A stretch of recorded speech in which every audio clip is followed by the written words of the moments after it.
ಅವನ ಹಂಗೆ ಕೇಳಿ ಒಂದು ವಾರಕ್ಕನೆ ಬರ್ಬರವಾಗಿ ಕೊಲೆ ಮಾಡಿ ಬಿಸಾಕ್ತಾರೆ. ಇದು ಧರ್ಮಸ್ಥಳದ ದಣಿಗಳ ವಾಸ್ತವ. ಇದು ವಾಕಿಂಗ್ ಮಂಜುನಾಥ್ ಅವರು ವಾಕಿಂಗ್ ಮಾಡ್ತಾ ಬಂದಿದ್ರು, ಏನಾಯ್ತು ನೋಡೋಣ ಅಂತ. ಈ ಧರ್ಮಸ್ಥಳದಲ್ಲಿ ಒಂದು ಗ್ಯಾಂಗ್ ಇದೆಯಲ್ಲ, ಅವರು 7 ವರ್ಷದ ಮಗುನೂ ಬಿಟ್ಟಿಲ್ಲ, 70 ವರ್ಷದ ಮುದುಕಿನೂ ಕೂಡ ಬಿಟ್ಟಿಲ್ಲ ಅವರು. ನಾನು ಹೇಳ್ತಾ ಇಲ್ಲ, ದಾಖಲೆಯಲ್ಲಿದೆ, ದಾಖಲೆ ಸಮೇತ ತೋರಿಸ್ತಾ ಇದ್ದೀನಿ ನಾನು. ಸ್ವತಃ ಹರ್ಷೇಂದ್ರ ಕುಮಾರ್ ಅವರೇ ಕೊಲೆ ಮಾಡಿದ್ದು ಅಂತ ದಾಖಲೆಯಲ್ಲಿನೇ ಹೇಳ್ತಾ ಇದ್ದಾರೆ.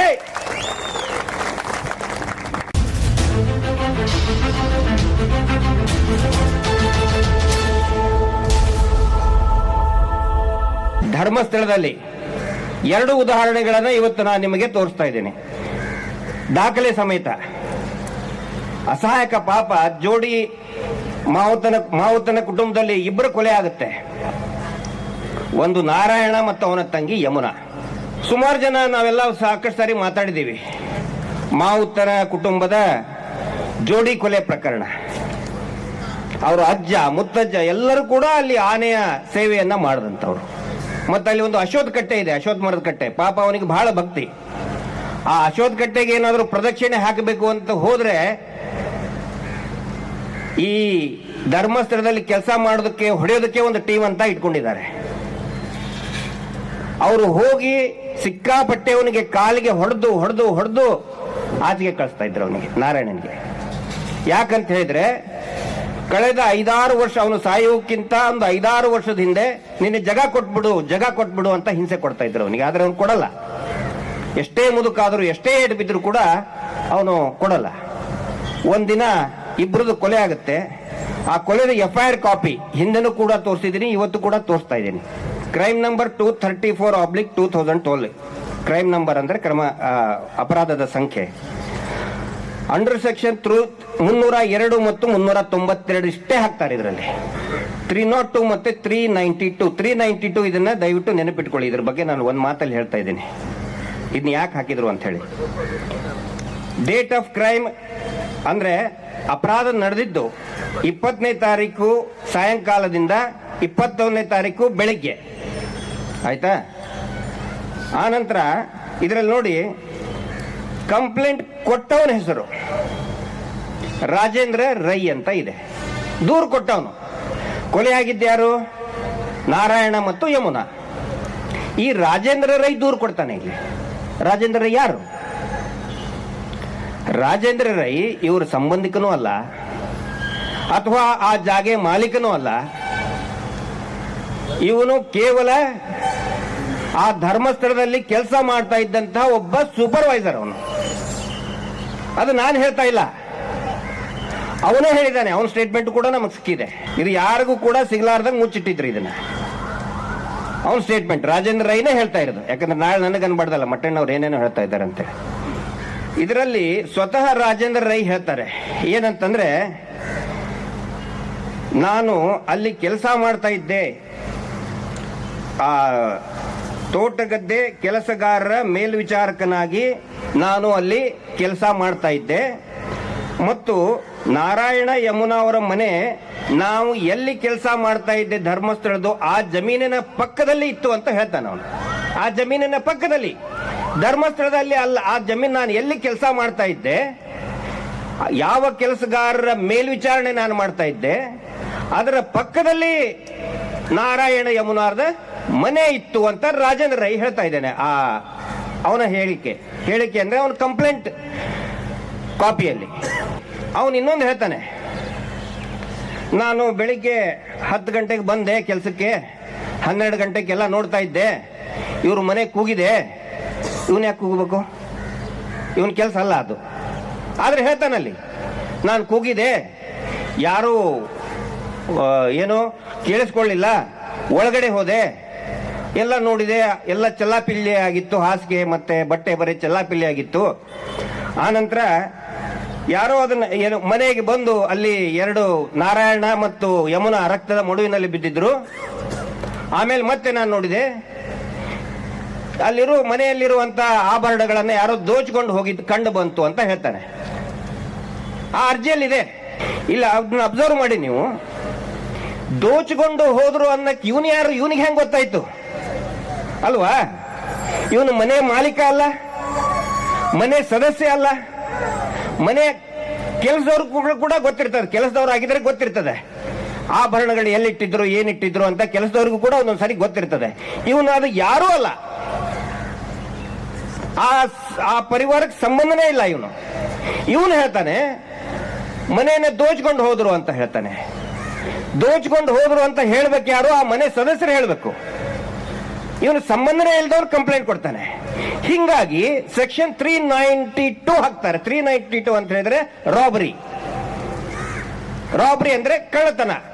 ಥೆಫ್ಟ್ ಅಂತಂದ್ರೆ ಒಬ್ರು ಮಾಡಿದ್ದು 392, ಆ ನಂತರ 394 ಬರ್ತದೆ. ಡಕಾಯಿತ್ರಿ ಅಂದ್ರೆ 395 ವಿತ್ ಗ್ರೀವಿಯಸ್ ಇಂಜುರಿ ಬರ್ತದೆ. ಇಲ್ಲಿ 392 ಅಂದ್ರೆ ದೋಚ್ಕೊಂಡು ಹೋದ್ರು. ಇದೊಂದು ಸುಳ್ಳು ಕೇಸ್ ಅಂದ್ರೆ ಸುಳ್ಳು ಸೆಕ್ಷನ್ ಹಾಕ್ತಾರೆ.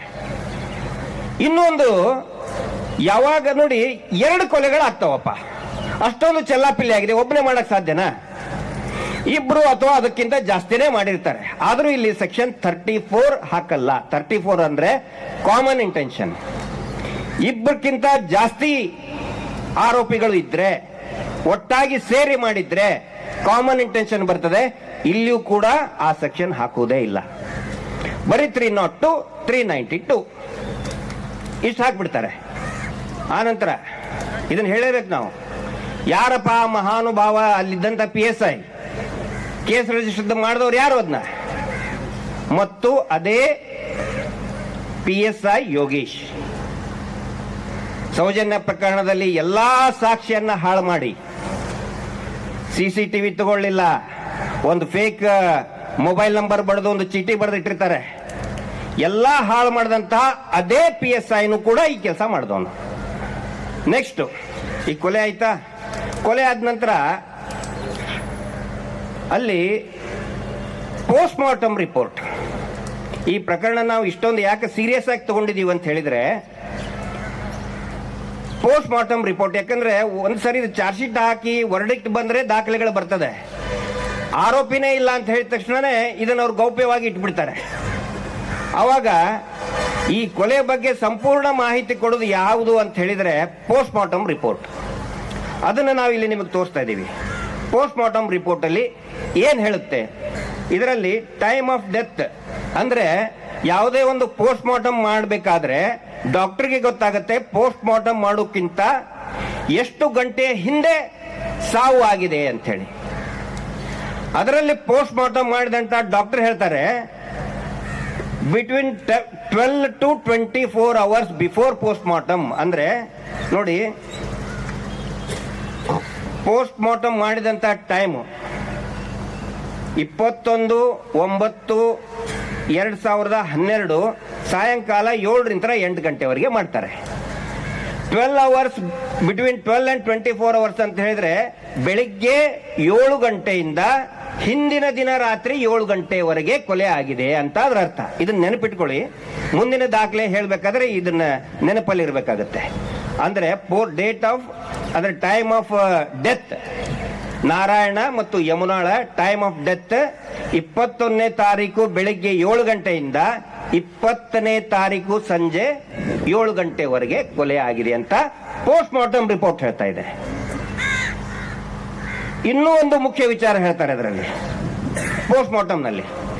ಮೃತ ಯಮುನಾಳ ವೆಜನೈಲ್ ಸ್ವ್ಯಾಬ್ ಮತ್ತೆ ಪ್ಯೂಬಿಕ್ ಹೇರ್ ಅನ್ನ, ಮರ್ಮಾಂಗದ ಕೂದಲು ಮತ್ತು ವೆಜನೈಲ್ ಸ್ವ್ಯಾಬ್ ಎರಡನ್ನೂ ಕೂಡ ಆ ಪೋಸ್ಟ್ ಮಾರ್ಟಮ್ ಮಾಡಿದಂತಹ ವೈದ್ಯರು FSL ಗೆ ಕಳಿಸ್ಬೇಕು ಅಂತ ಹೇಳ್ತಾರೆ. FSL ಕಳಿಸೋದು ಪೊಲೀಸ್ ಇನ್ವೆಸ್ಟಿಗೇಟಿಂಗ್ ಆಫೀಸರ್ ಕೆಲಸ. ಆದ್ರೆ ಅವರು ರೆಕಮೆಂಡ್ ಮಾಡ್ತಾರೆ, ಅದನ್ನ ತೆಗೆದಿಡ್ತಾರೆ. ಯಾವಾಗ ವೆಜನೈಲ್ ಸ್ವ್ಯಾಬ್ ಅನ್ನ ಕಲೆಕ್ಟ್ ಮಾಡ್ತಾರೆ ಅಂತ ಹೇಳಿದ್ರೆ ಅವ್ರಿಗೆ ಡೌಟ್ ಬಂದಿದ್ದು, ಯಾವಾಗ ಇಲ್ಲಿ ಸೆಕ್ಷುವಲ್ ಅಸಾಲ್ಟ್ ಆಗಿದೆ ಅಂತ ಡೌಟ್ ಬರ್ತದೆ, ಸೆಕ್ಷುವಲ್ ಅಸಾಲ್ಟ್ ಅಂತ ಹೇಳಿದ್ರೆ ರೇಪ್ ಆಗಿದೆ ಅಂತ ಡೌಟ್ ಬರ್ತದೆ, ಆವಾಗ ಮಾತ್ರ ವೆಜನೈಲ್ ಸ್ವ್ಯಾಬ್ ಅನ್ನ ಕಲೆಕ್ಟ್ ಮಾಡಿಕೊಂಡು FSL ಗೆ ಕಳಿಸುವಂತ ವ್ಯವಸ್ಥೆ ಆಗ್ತದೆ. ಪೋಸ್ಟ್ ಮಾರ್ಟಮ್ ಮಾಡಿದಂತ ಡಾಕ್ಟರ್ಗೆ ಡೌಟ್ ಬಂದಿದೆ, ಯಮುನಾಳ ಮೇಲೆಯೂ ಕೂಡ ಅತ್ಯಾಚಾರ ಆಗಿದೆ ಅಂತ ಹೇಳಿ. ನಾನು ಹೇಳೋದಲ್ಲ, ಪೋಸ್ಟ್ ಮಾರ್ಟಮ್ ರಿಪೋರ್ಟ್ ಅಲ್ಲಿ ಇದೆ, ಅದನ್ನ ನಾನು ಹೇಳ್ತಾ ಇದ್ದೀನಿ. ಈ ಧರ್ಮಸ್ಥಳದಲ್ಲಿ ಒಂದು ಗ್ಯಾಂಗ್ ಇದೆಯಲ್ಲ, ಅವರು 7 ವರ್ಷದ ಮಗುನೂ ಬಿಟ್ಟಿಲ್ಲ, 70 ವರ್ಷದ ಮುದುಕಿನೂ ಕೂಡ ಬಿಟ್ಟಿಲ್ಲ ಅವರು. ಇದು ವಾಸ್ತವದ ತಳಹದಿಯ ಮೇಲೆ ನಾನು ಮಾತಾಡ್ತಾ ಇದ್ದೀನಿ. ಈಗ ಪ್ರಶ್ನೆ ಬರ್ತದೆ, FSL ಇದ್ರ ರಿಪೋರ್ಟ್ ಬಂತಾ ಅಂತ. ಅವರು ರಿಪೋರ್ಟ್ ತಗೊಂಡಿದ್ದಾರೋ ಇಲ್ಲೋ ಇದುವರೆಗೂ ಕೂಡ ಯಾರಿಗೂ ಗೊತ್ತಿಲ್ಲ. ಗೊತ್ತಾಗಬೇಕು ತಾನೆ, ಅವ್ರ ಮಕ್ಕಳಿಗೆ ಒಂದು ರೈಟ್ಸ್ ಇದೆ ತಾನೆ. ಅವರ ತಂದೆ ಹೆಂಗ ಸತ್ತ, ಅವರ ಅತ್ತೆ ಹೆಂಗ ಸತ್ಲು, ರೈಟ್ಸ್ ಇದೆ ಅಲ್ಲ ಒಂದು. 11 ವರ್ಷ ಆಯ್ತು ಮಾವುತ ಪ್ರಕರಣ ಕೂಡ, ಇದುವರೆಗೂ ಕೂಡ ಯಾವುದೇ ಒಂದು ವರದಿ ಅದರ ಬಗ್ಗೆ ಇಲ್ಲಿ ಹಾಕಿರೋದು ಒಂದೇ ಒಂದು ವರದಿ, ಆರೋಪಿ ನಾಪತ್ತೆ. ಆರೋಪಿ ನಾಪತ್ತೆನಾ? ಈಗ ನಿಮಗೆ ಹೇಳ್ತೇನೆ ಯಾರು ಆರೋಪಿ ಅನ್ನೋದನ್ನ. ನಾರಾಯಣನ ಹೆಂಡತಿ ಅವಾಗ ಕೊಲೆ ಆದ ತಕ್ಷಣ ಮರುದಿನ ಪೊಲೀಸ್ ಸ್ಟೇಷನ್ಗೆ ಹೋಗ್ತಾಳೆ. ಕಂಪ್ಲೇಂಟ್ ಅವಳದೇ ರಿಸೀವ್ ಮಾಡ್ಬೇಕಲ್ಲ. ಕಂಪ್ಲೇಂಟ್ ಅವನ ಹೆಂಡತಿನೋ ಅಥವಾ ಮಕ್ಕಳು, ತಾಯಿ, ಹೂಎವರ್ ಬ್ಲಡ್ ರಿಲೇಟಿವ್ ಇದ್ರೆ ಅವ್ರದ್ದು ಕಂಪ್ಲೇಂಟ್ ರಿಸೀವ್ ಮಾಡಬೇಕು. ಇಲ್ಲಿ ಏನು ಮಾಡಿದ್ರು ಹೇಳಿ? ಸುಂದರಿ ಕಂಪ್ಲೇಂಟ್ ಕೊಡಕ್ ಹೋದ್ರೆ ಅವ್ರು ಕಂಪ್ಲೇಂಟೇ ತಗೊಳಲ್ಲ. ಯೋಗೀಶ್ ಅವರು ಬೇಡ ಅಂತ ಅವ್ರು ರಿಜೆಕ್ಟ್ ಮಾಡಿ ಕಳಿಸ್ತಾರೆ. ನೋಡಿ ಹೆಂಗಿದೆ ಒಂದು ಪೊಲೀಸ್ ಸ್ಟೇಷನ್ ಯಾವ ರೀತಿ ಕೆಲಸ ಮಾಡ್ತಿತ್ತು ಅವಾಗ ಬೆಳ್ತಂಗಡಿಯಲ್ಲಿ.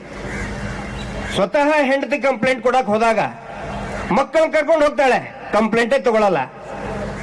ಅದಾದ್ಮೇಲೆ ಸ್ವಲ್ಪ ತಿಂಗಳಾದ್ಮೇಲೆ ತನಿಖೆನೇ ಆಗಿಲ್ಲ ಅಂತ ಹೇಳಿ ಮಾನ್ಯ SP ಸಾಹೇಬರಿಗೆ ಒಂದು ಕಂಪ್ಲೇಂಟ್ ಬರೀತಾಳೆ. ಆ ಕಂಪ್ಲೇಂಟ್ ಅಲ್ಲಿ ಅವಳು ಒಂದು ಡೇಟ್ ಬರೆದಿದ್ದಾಳೆ. ಅಂದ್ರೆ 21ನೇ ತಾರೀಕಿನ ಹಿಂದಿನ ದಿನ, ಅಂದ್ರೆ 20ನೇ ತಾರೀಕಿಗೆ ಸುಂದರಿ ಹೇಳಿದಾಳೆ 21ನೇ ತಾರೀಕಿನ ಹಿಂದಿನ ದಿನ, ಡೇಟು ಕೂಡ ಹಾಕಿದಾಳೆ. 20ನೇ ತಾರೀಕು ಸಾಯಂಕಾಲದ ಹೊತ್ತಿಗೆ ಹರ್ಷೇಂದ್ರ ಅವರು ನನ್ನ ಗಂಡನ ಇರುವಂತಹ ಮನೆಗೆ ಬಂದು ಥಳಿಸಿದ್ದಾರೆ, ಹೊಡೆದಿದ್ದಾರೆ, ಮನೆ ಬಿಟ್ಟು ಹೋಗ್ಲಿಲ್ಲ ಅಂತ ಹೇಳಿದ್ರೆ ಪರಿಸ್ಥಿತಿ ನೆಟ್ಟಗೆ ಇರುವುದಿಲ್ಲ ಅಂತ ಹೇಳಿ ಜೀವ ಬೆದರಿಕೆ ಕೊಟ್ಟಿದ್ದಾರೆ ಅಂತ ಸ್ವತಃ ಸುಂದರಿ ಹೇಳ್ತಾಳೆ.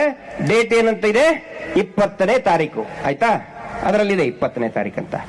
ಮತ್ ಪೋಸ್ಟ್ ಮಾರ್ಟಮ್ ರಿಪೋರ್ಟ್ ಅಲ್ಲಿ ಏನಂತಿದೆ? ಟೈಮ್ ಆಫ್ ಡೆತ್ ಏನಂತಿದೆ? 7 ಗಂಟೆ ಹಿಂದಿನ ದಿನ 7 ಗಂಟೆಯಿಂದ, ಅಂದ್ರೆ 20ನೇ ತಾರೀಕು ರಾತ್ರಿ 7 ಗಂಟೆಯಿಂದ ಬೆಳಿಗ್ಗೆ 7 ಗಂಟೆವರೆಗೆ ಕೊಲೆ ಆಗಿದೆ ಅಂತ ಹೇಳ್ತಾರೆ. ಅವರು ಜೀವ ಹೋಗಿದೆ ಅಂತ. ಮತ್ತೆ ಯಾರು ಮಾಡ್ದಂಗಾಯ್ತು ಕೊಲೆ? ಇದನ್ನ ಯಾರು ಮಾಡ್ದಂಗಾಯ್ತು? ನಾನು ಹೇಳ್ತಾ ಇಲ್ಲ, ದಾಖಲೆಯಲ್ಲಿದೆ, ದಾಖಲೆ ಸಮೇತ ತೋರಿಸ್ತಾ ಇದ್ದೀನಿ ನಾನು. ಸ್ವತಃ ಹರ್ಷೇಂದ್ರ ಕುಮಾರ್ ಅವರೇ ಕೊಲೆ ಮಾಡಿದ್ದು ಅಂತ ದಾಖಲೆಯಲ್ಲಿನೇ ಹೇಳ್ತಾ ಇದ್ದಾರೆ.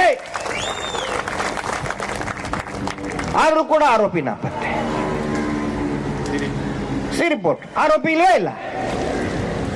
ಈಗ ತನಿಖೆ ನೋಡಿ, ಅವತ್ತಿನ ದಿನ ಬೇಕಿದ್ರೆ ಪೊಲೀಸು ಯಾರು ತಿಳ್ಕೊಬೇಡಿ, ಬೇಕಿದ್ರೆ ದಕ್ಷಿಣ ಕನ್ನಡ ಜಿಲ್ಲೆ ಡಾಗ್ ಸ್ಕ್ವಾಡ್ ಕೇಳಿ. ಇವನು ಹೇಳುತ್ತಾ ಇದ್ದಾನಲ್ಲ, ಯಾರು ರಾಜೇಂದ್ರ ನಾಯ್ಕ್ ಕಂಪ್ಲೇಂಟ್ ಅಲ್ಲಿ ನಾನು 12 ಗಂಟೆಗೆ ಹೋಗಿದ್ದೆ. 12 ಗಂಟೆ ಅಲ್ಲ, ಆಗಿರೋದು ಬೇರೆ ಇದೆ. ಬೆಳಿಗ್ಗೆನೆ 6 ಗಂಟೆಗೆ ಎಲ್ರಿಗೂ ಕೂಡ ರಾತ್ರಿ ಚೀರಾಡೋದು, ಕೂಗಾಡೋದು, ಅಕ್ಕಪಕ್ಕದವ್ರಿಗೆ ಹಿಂದೂ ಕೂಡ ಒಂದು ಮನೆ ಇದೆ. ಆ ಮನೆಯವರು ಎಲ್ಲರಿಗೂ ಕೂಡ ಗೊತ್ತಾಗಿದೆ ಇಲ್ಲೇನೋ ಹೊಡೆದಾಟ ಆಗ್ತಾ ಇದೆ, ಕೊಲ್ತಾ ಇದ್ದಾರೆ ಅಂತ ಹೇಳಿ. 5-6 ಗಂಟೆಯಿಂದಾನೇ ಜನ ಬಂದು ನೋಡ್ ಹೋಗ್ತಾ ಇದ್ದಾರೆ. ಡಾಗ್ ಸ್ಕ್ವಾಡ್ ಬೇಕಾದ್ರೆ ಕೇಳಿ, ದಕ್ಷಿಣ ಕನ್ನಡ ಜಿಲ್ಲೆ ಡಾಗ್ ಸ್ಕ್ವಾಡ್ಗೆ 9-10 ಗಂಟೆಗೆ ಆಲ್ರೆಡಿ ಡಾಗ್ ಸ್ಕ್ವಾಡ್ ಇತ್ತಲ್ಲಿ. FSL ಆ ಇಲಾಖೆಯವರು ಕೂಡ ಬರ್ತಾರೆ. 12:30-1 ಗಂಟೆಗೆ FSL ನವರು ಕೂಡ ಬರ್ತಾ ಇದ್ದಾರೆ ಅಲ್ಲಿ. ಅಂದ್ರೆ ಬೆರಳಚ್ಚು ತಜ್ಞರು ಪ್ರತಿ ಜಿಲ್ಲೆಗೆ ಒಂದು ಘಟಕ ಇರ್ತದೆ. ಬೆರಳಚ್ಚು ತಗೋಬಹುದಿತ್ತಲ್ಲಪ್ಪ, ಬೆರಳಚ್ಚು ತಗೋಬಹುದಿತ್ತಲ್ಲ, ಯಾಕೆ ತಗೊಳ್ಳಿಲ್ಲ? ಬೆರಳಚ್ಚು ಅಂದ್ರೆ ಫಿಂಗರ್ ಪ್ರಿಂಟ್ ಅವಳ ಮನೆ ಬಾಗಿಲ ಮೇಲೆ, ಯಾಕಂದ್ರೆ ಫಸ್ಟ್ ಟಚ್ ಮಾಡಿದ್ದೆ ಅವ್ರು ಇರ್ತಾರೆ. 2, 3, 4 ಯಾರೋ ಬಂದಿರ್ತಾರೆ. ಆ ಚಿಲ್ಕ ಇರಬಹುದು, ಆ ಗದಾ ಇರಬಹುದು. ಆ ನಂತರ ಆ ರುಬ್ಬುಗಣ್ಣಿನಿಂದ ಜಜ್ತಾಳ ಅವಳನ್ನ, ಯಾರನ್ನ? ಯಮುನಾನ ರುಬ್ಬುಗಲ್ಲಿನಿಂದ ಅವಳನ್ನ ಜಡ್ಜ್ ಹಾಕ್ತಾರೆ. ಆ ರುಬ್ಬುಗಲ್ ಮೇಲೆ ಫಿಂಗರ್ ಪ್ರಿಂಟ್ ಇರುತ್ತಲ್ಲ, ಯಾಕೆ ತಗೊಳ್ಳಿಲ್ಲ?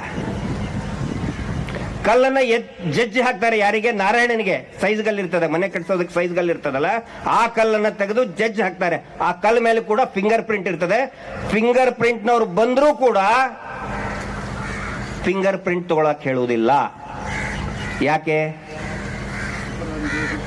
ಸಿಕ್ಬಿಡ್ತಾರೆ ಅಪರಾಧಿಗಳು. ನಿಜವಾದ ಅಪರಾಧಿಗಳು ಯಾರು ಅಂತ ಸಿಕ್ಬಿಡ್ತಾರೆ. ಈ FSL ರಿಪೋರ್ಟ್ ಕಳಿಸ್ಬೇಕಾದ್ರೆ ರಕ್ತದ ಬಟ್ಟೆಗಳನ್ನ ಕಳಿಸ್ತಾರೆ. ಏನು ಯಮುನಾ ಹಾಕೊಂಡಂತಹ ಸೀರೆ, ಲಂಗ, ರವಕೆ ಎಲ್ಲಗಳನ್ನು ಕೂಡ ಕಳಿಸ್ತಾರೆ. ಆದ್ರೆ ಒಳ ಉಡುಪನ್ನ ಮಾತ್ರ ಕಳ್ಸಲ್ಲ ಅವರು, ಒಳ ಉಡುಪನ್ನ ಮಾತ್ರ ಕಳ್ಸಲ್ಲ. ಯಾಕೆ ಅಂತ ಹೇಳಿದ್ರೆ, ಒಬ್ಬ ಮಹಿಳೆ ಈಗ ಅತ್ಯಾಚಾರ ಆದಂತ ಸಂದರ್ಭದಲ್ಲಿ ಅತ್ಯಂತ ಅಮೂಲ್ಯವಾದಂತಹ ವಸ್ತು ಏನಂತ ಹೇಳಿದ್ರೆ, ಅಂದ್ರೆ ಹೈಯೆಸ್ಟ್ ಸೋರ್ಸ್ ಆಫ್ DNA ಸಿಗೋದೆ ಆ ಒಳ ಉಡುಪಿನಲ್ಲಿ. ಇಲ್ಲಿ ಅದಿದ್ರೂ ಕೂಡ FSLಗೆ ಅದನ್ನು ಕಳಿಸೋದೇ ಇಲ್ಲ. ಮತ್ತೆ ಇದೇ ರೀತಿ ಸೌಜನ್ಯ ಪ್ರಕರಣದಲ್ಲಿ ಕೂಡ ಬೇಕಾದ್ರೆ ನೋಡಿ ನೀವು, ಸೌಜನ್ಯ ಪ್ರಕರಣದಲ್ಲಿನೂ ಕೂಡ ಸೌಜನ್ಯಾಳ ಒಳ ಉಡುಪನ್ನ ಅವರು ಕೊಡೋದನೇ ಇಲ್ಲ, ಅದು ಸಿಗೋದನೇ ಇಲ್ಲ, ರಿಕವರಿ ಆಗೋದನೇ ಇಲ್ಲ ಅದು ಯಾವತ್ತಿಗೂ ಕೂಡ. ಇದರದ್ದು ಬಹಳ ವಿಚಿತ್ರ ಇದೆ. ಇದು ಎಷ್ಟೆಷ್ಟು ಅತ್ಯಾಚಾರ ಪ್ರಕರಣ ಇದೆ ಧರ್ಮಸ್ಥಳದಲ್ಲಿ, ಇದನ್ನ ಲಕ್ಷ್ಯ ಕೊಟ್ಟು ಕೇಳಿ. ಯಾಕಂತ ಹೇಳಿದ್ರೆ ಇದ್ರ ಬಗ್ಗೆ ಮುಂದೊಂದು ದಿನ ಅತ್ಯಂತ ಶೀಘ್ರದಲ್ಲಿ ನಿಮ್ಗೆ ಗೊತ್ತಾಗುತ್ತೆ. ಧರ್ಮಸ್ಥಳದಲ್ಲಿ ಏನೇನು ಅತ್ಯಾಚಾರ ಪ್ರಕರಣಗಳು ಇದೆ, ಆಗಲೇ ತಾನೇ ನಮ್ಮ ದಿನೇಶ್ ಗಾಣಿಗರು ಹೇಳಿದ್ರು. UDR ಬಗ್ಗೆ, ಅತ್ಯಾಚಾರ ಕೊಲೆಗಳ ಬಗ್ಗೆ. ಅದರಲ್ಲಿ ನಾವು ಸರ್ಚ್ ಮಾಡಿದಾಗ 18 ಶವಗಳು, ಹೆಣ್ಮಕ್ಕಳ ಶವಗಳಿಗೆ ಒಳ ಉಡುಪೇ ಇದ್ದಿದ್ದಿಲ್ಲ.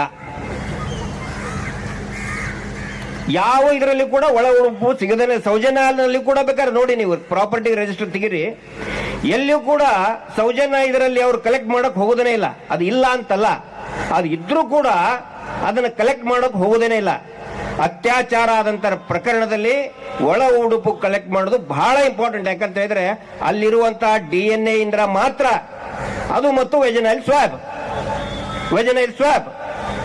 ಸೌಜನ್ಯ ಪ್ರಕರಣದಲ್ಲಿನೂ ಕೂಡ ಆ ವೆಜನೈಲ್ ಸ್ವಾಬ್ ಅನ್ನ 8 ದಿನ ಆದ್ಮೇಲೆ ಕಳಿಸ್ತಾರೆ. ಫಂಗಲ್ ಇನ್ಫೆಕ್ಷನ್ ಆಗಿಬಿಟ್ಟಿರ್ತದೆ, ಅದಕ್ಕೆ ಬೇಕು ಅಂತಲೇನೆ.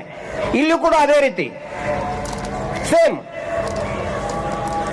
ಅಂದ್ರೆ ಇಲ್ಲಿ ನಾವು ಒಂದು ಅರ್ಥ ಮಾಡ್ಕೋಬೇಕು, ಇಲ್ಲಿ ಯಾರು ಇನ್ವೆಸ್ಟಿಗೇಷನ್ ಮಾಡೋದ್ರ ಸಲುವಾಗಿ ಪೊಲೀಸ್ ಸ್ಟೇಷನ್ ಅವರು ಇನ್ವೆಸ್ಟಿಗೇಷನ್ ನ್ಯಾಯ ಸಿಗಬೇಕು ಅಂತ ಮಾಡಲ್ಲ. ಇದನ್ನ ಯಾವ ರೀತಿ ಮುಚ್ಚಿ ಹಾಕಬೇಕು ಅನ್ನೋದ್ರ ಸಲುವಾಗಿ ಇನ್ವೆಸ್ಟಿಗೇಷನ್ ಮಾಡ್ತಾ ಹೋಗ್ತಾರೆ ಬೆಳ್ತಂಗಡಿ ಪೊಲೀಸರು. ನಾವೆಲ್ಲಾ ಪೊಲೀಸರಿಗೂ ನಾವು ಟೀಕೆ ಮಾಡ್ತಾ ಇಲ್ಲ. ಪ್ರಸನ್ನ ರವಿ ಅಕ್ಕ ಹೇಳ್ದಂಗೆ ನಾವೆಲ್ಲಾ ಪೊಲೀಸರಿಗೂ ಬೈತಾ ಇಲ್ಲ, ಇಲಾಖೆಗೂ ಕೂಡ ನಾವು ಬೈತಾ ಇಲ್ಲ. ಆದ್ರೆ ನೋಡಿ, ಅಲ್ಲಿ ಒಂದು ಫಿಂಗರ್ ಪ್ರಿಂಟ್ ಕೂಡ ಕೊಡಲ್ಲ ಅವರು. ಆ ನಂತರ ಎಲ್ಲೆಲ್ಲಿ ಮಾಹಿತಿ ಸಿಗುತ್ತೆ DNA ಅದನ್ನು ಕೂಡ ಕಳಿಸಲ್ಲ. ಯಮುನಾ ಮರ್ಡರ್ ಕೇಸ್ನಲ್ಲಿನೂ ಕೂಡ ಹಿಂಗಾಗಿ ಏನಾಗುತ್ತೆ, ಈ ಪ್ರಕರಣ ಕೂಡ ಪೂರ್ತಿಯಾಗಿ ಹಿಂದೆ ವೇದವಲ್ಲಿ ಪ್ರಕರಣ ಹೆಂಗಾಯ್ತು, ಪದ್ಮಲತಾ ಪ್ರಕರಣ ಹೆಂಗಾಯ್ತು, ಅದೇ ರೀತಿ ಮುಚ್ಚಾಕ್ಬಿಟ್ರು. ಇದೇನು ಸೌಜನ್ಯ ಕೇಸ್ ಆಗಿಕ್ಕಿಂತ ಬಹಳ ವರ್ಷದ ಹಿಂದಲ್ಲ, ಬರೀ 21 ದಿನದ ಹಿಂದೆ. ಸೌಜನ್ಯ ಪ್ರಕರಣ ಆಗೋಕ್ಕಿಂತ 21 ಜನರ ಹಿಂದೆ, 21 ದಿನದ ಹಿಂದೆ. ಸುಂದರಿನೂ ಕೂಡ ಹೇಳ್ತಾ ಇದ್ದಾಳೆ, ತನ್ನ ಸ್ಟೇಟ್ಮೆಂಟ್ ಅಲ್ಲಿ ಹೇಳ್ತಾ ಇದ್ದಾಳೆ, ಆಭರಣಗಳು ಯಾವ ಕೂಡ ಕಳು ಆಗಿಲ್ಲ ಅಂತ ಹೇಳ್ತಾಳೆ. ಸ್ವತಃ ಸುಂದರಿ ಹೇಳ್ತಾಳಲ್ಲಿ, ನಮ್ಮ ಮನೆಯಲ್ಲಿದ್ದಂತ ನಮ್ಮ ಗಂಡನ ಹತ್ರ ಜಾಸ್ತಿ ಆಸ್ತಿ ಸಂಪತ್ತು ಇದ್ದಿದ್ದಿಲ್ಲ, ಸ್ವಲ್ಪ ಇದ್ದಂತಹ ದುಡ್ಡು ಮತ್ತು ಆಭರಣಗಳು ಎಲ್ಲವೂ ಕೂಡ ಮನೆಯಲ್ಲಿಯೇ ಇವೆ ಅಂತ ಹೇಳ್ತಾಳೆ ಅವಳು. ಅಲ್ಲಿ ಡಕಾಯಿತಿ ಅನ್ನೋದೇ ಇಲ್ಲ. ಇವ್ರು ಏನ್ ಹೇಳ್ತಾ ಇದಾರೆ, ಹಕ್ಕಿ ಪಿಕ್ಕಿಯವರು ಬಂದು ಬರೀ ಹುಡ್ಕಾಡಿ ಎಲ್ಲ ಇದನ್ನ ಮಾಡಿ ಹೋಗ್ಬಿಡ್ತಾರ ಅವರು. ಇದಾದ ನಂತರ 2 ವರ್ಷದಲ್ಲಿ ಅಲ್ಲಿಂದ ದೊಡ್ಡ ಅಯೋಧ್ಯ ಆತಿಥ್ಯ ಹೋಟೆಲ್ ನಿರ್ಮಾಣ ಆಗುತ್ತೆ. ಹಾಗಿದ್ರೆ ಯಾರ್ದ ಹಕ್ಕಿ ಪಿಕ್ಕಿ ಅವ್ರದ? ಅದು ಕೊಟ್ಬಿಟ್ರಿ ಹಕ್ಕಿ ಪಿಕ್ಕಿ ಅವ್ರು ಕರೆದು. ಹಕ್ಕಿ ಪಿಕ್ಕಿ ಅವ್ರು ಕಟ್ಸಿದ್ರ ಅದನ್ನ, ಅಯೋಧ್ಯ ಆತಿಥ್ಯನ ಯಾರು ಕಟ್ಸಿದ್ರು ನೋಡಿ. ಇವ್ರು ಎಷ್ಟು ಸುಳ್ಳು ಹೇಳ್ತಾ ಇದ್ದಾರೆ. ಸ್ವತಃ ಅವರೇ ಮಾಡಿದ್ದು ಅಂತ ದಾಖಲೆಗಳಲ್ಲಿದೆ. ಹೀಗಾಗಿ ಆ ದಾಖಲೆಗಳನ್ನ ಸಂಪೂರ್ಣವಾಗಿ ಮುಚ್ಚಿಟ್ರು. ಆ ದಾಖಲೆಗಳನ್ನು ನಾವು ಹೇಗೆ ತೆಗೆದಿದ್ದೀವಿ ಅಂತ ಹೇಳಿದ್ರೆ, ಆ ಪ್ರಕರಣ ಆಗಿ ಸ್ವಲ್ಪ ದಿನಕ್ಕೆ 1 ವರ್ಷ ಆದ್ಮೇಲೆ ಈಗ ಮತ್ತೆ ಪ್ರೆಷರ್ ಜಾಸ್ತಿ ಆಗುತ್ತೆ. ಒಬ್ಬ ಸ್ಟಾಫಿಗೆ ಹೇಳ್ತಾರೆ, ಅದನ್ನೆಲ್ಲ ಸುಟ್ಟು ಬಿಡು ನೀನು ಅಂತ ಹೇಳಿ. ಅವನು ಸ್ಟಾಫ್ ಸುಡಬೇಕಾದ್ರೆ ಅದನ್ನೆಲ್ಲ ನೀಟಾಗಿ ಡಾಕ್ಯುಮೆಂಟ್ ಮಾಡಿಕೊಂಡು ಫೋಟೋ ಕಾಪಿ ತಗೊಂಡು ಇಟ್ಕೊಂಡಿದ್ದನ್ನ ನಾವು ತಗೊಂಡಿದ್ದೀವಿ. ಅದನ್ನ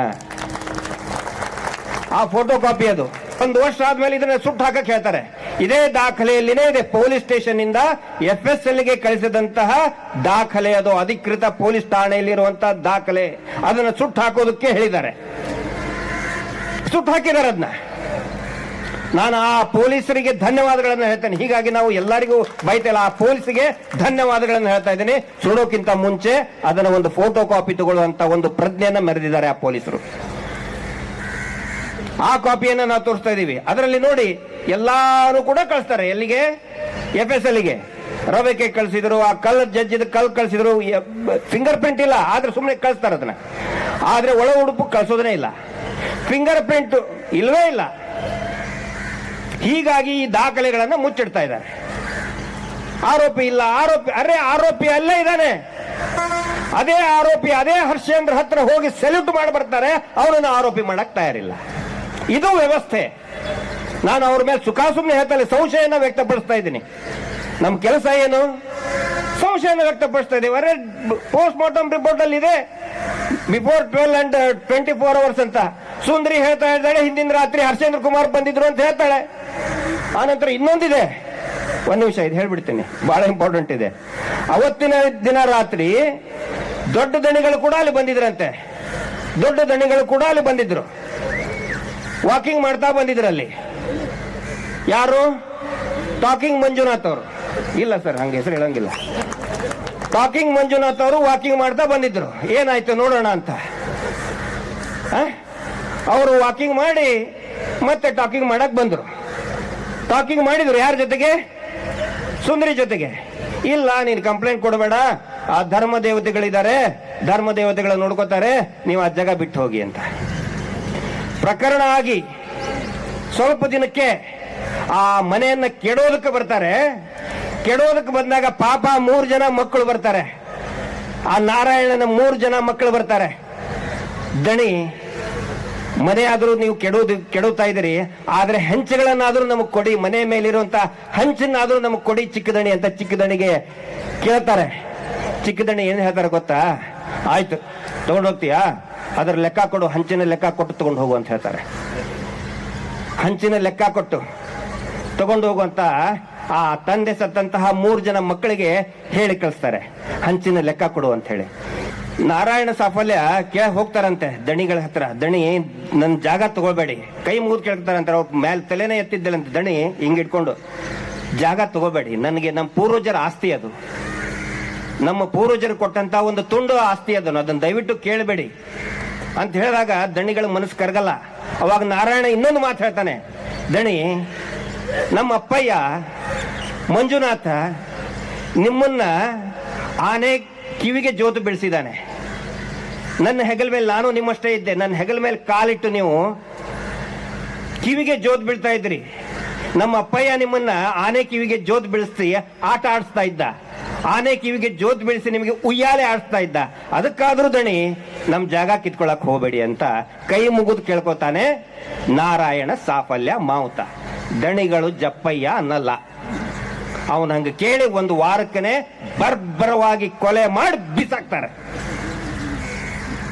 ಇದು ಧರ್ಮಸ್ಥಳದ ದಣಿಗಳ ವಾಸ್ತವ. ಇದು ಹೇಳ್ಕೊಳ್ಳೋದಕ್ಕೇನು, ನಾವು ಬಹಳ ದೊಡ್ಡ ಧರ್ಮ ಮಾಡ್ತಾ ಇದೀವಿ, ಅಯೋಧ್ಯೆಗೆ ನಾವು ಚೊಂಬು ಕೊಟ್ಟಿದ್ದೀವಿ, ಅಷ್ಟು ಸಮಾಜ ಸೇವೆ ಮಾಡಿದೀವಿ, ದೇವರನ್ನ ಬರೀ ಒಂದು ಗುರಾಣಿಯನ್ನಾಗಿ ಇಟ್ಟು, ದೇವರನ್ನ ವ್ಯಾಪಾರದ ವಸ್ತುವಾಗಿಟ್ಟು, ಸಿಕ್ಕಾಪಟ್ಟೆ ಆಸ್ತಿ, ಸಿಕ್ಕಾಪಟ್ಟೆ ಕೊಲೆ, ಅತ್ಯಾಚಾರ, ನರರೂಪದ ರಾಕ್ಷಸರು ಇವರು.